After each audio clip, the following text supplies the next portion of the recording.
What's going on YouTube? Tom here, and we're back with a actual knife review today. Second one in a row. This is the second of the knives that Aaron sent to me, so thank you again, Aaron, for sending these knives along for testing. As I've said in the past 3 videos now, his Instagram will be in the description below if you want to go check him out. Without further ado, let's get into this knife. This is the Custom Knife Factory Morrf 5. This was a limited run thing.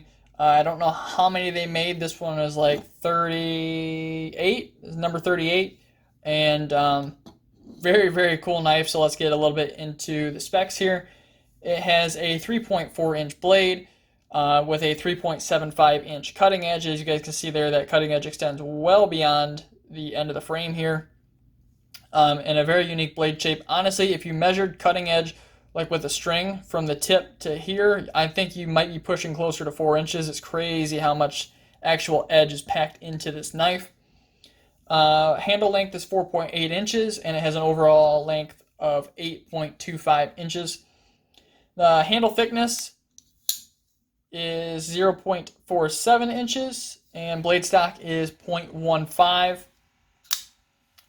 The tallness of this when closed is pretty darn tall, so from here to here is 1.5 inches. That is a pretty darn tall knife, and because of that, it carries a little bit wide in the pocket. I forgot to do this in the Shiro review, but let's do some size comparisons here. So we'll move this one up.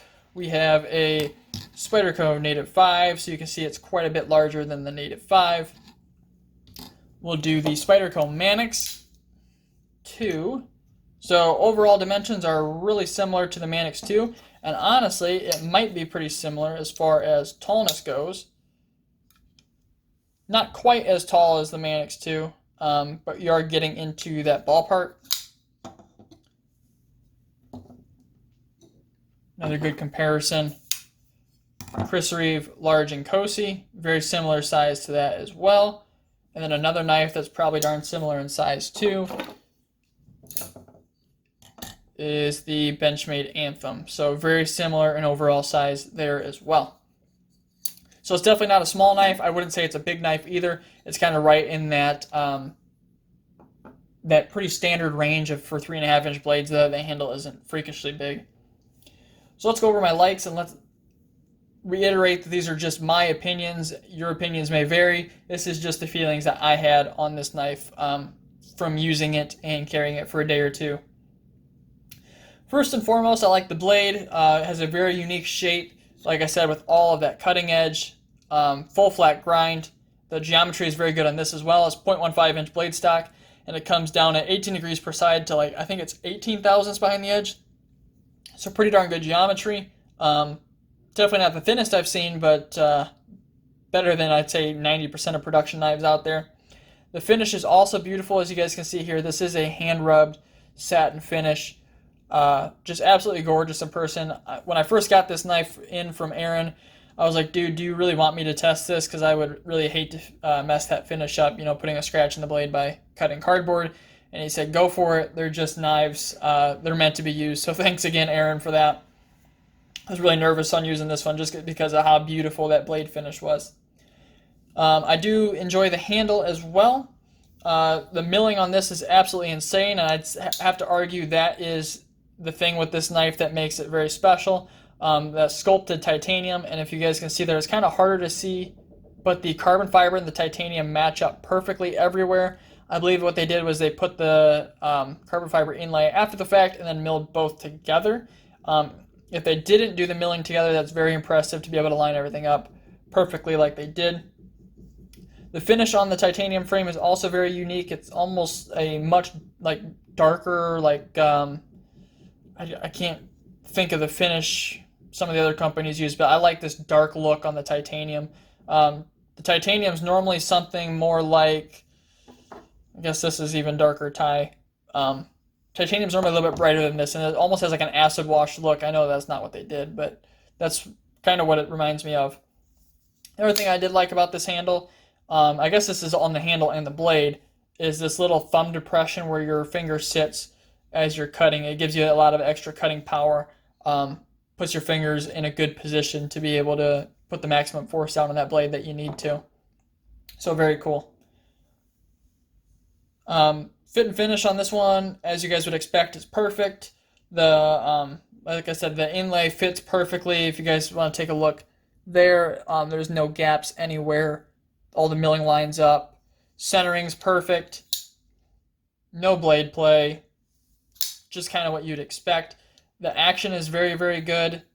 It's not quite Shirogorov good, but I would say it's in the upper elite tier of knives out there at the moment for production knives. Not quite drop shutting smooth, but it does flip very, very well.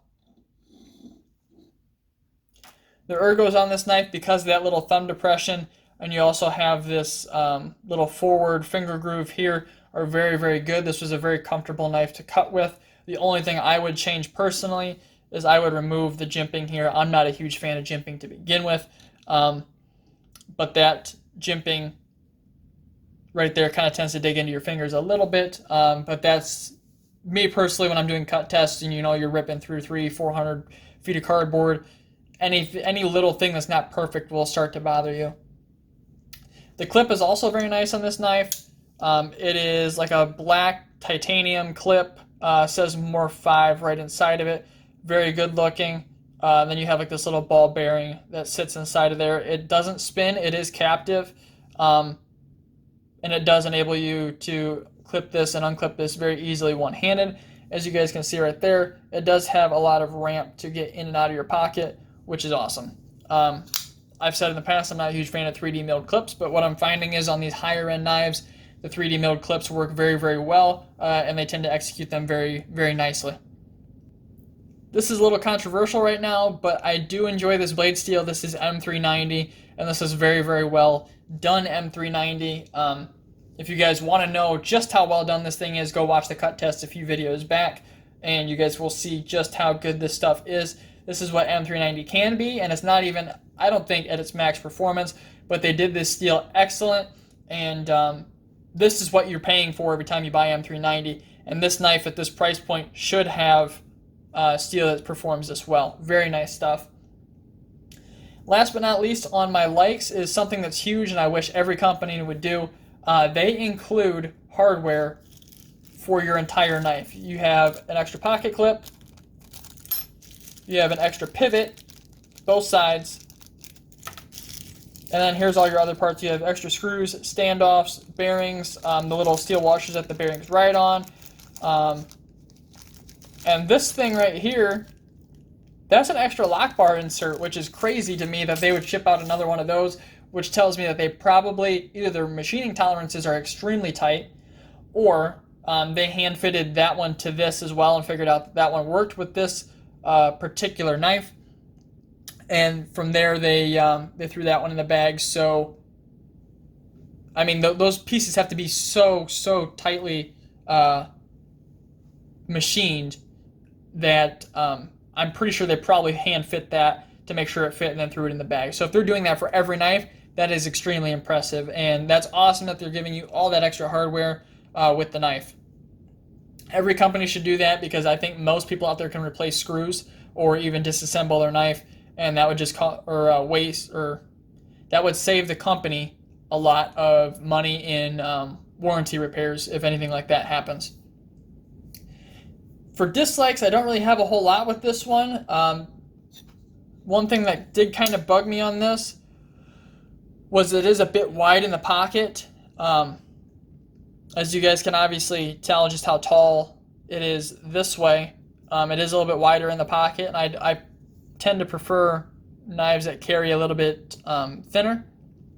It's just a personal thing. And the only other dislike I have is the screws don't sit flush with the titanium scales. Let's see if we can focus here. You guys can see it kind of sticks out a little bit there and actually everywhere. I think that is a byproduct of it, having those sculpted scales. Is kind of hard to make a titanium or a screw fit flush with sculpted titanium. But that is something that I just generally disliked about this knife. And pretty much that is it for this. It was a pretty simple knife for me to review. There wasn't really a whole lot that I didn't like about this guy. So anyhow, guys, thank you again, Aaron, for lending me these two knives, and this one is leaving to go get tested by Kurt. Anyhow, guys, if you enjoyed the video, make sure to drop a like down below. Subscribe to continue to see more videos just like this one. As always, thanks so much for watching. Have a great day.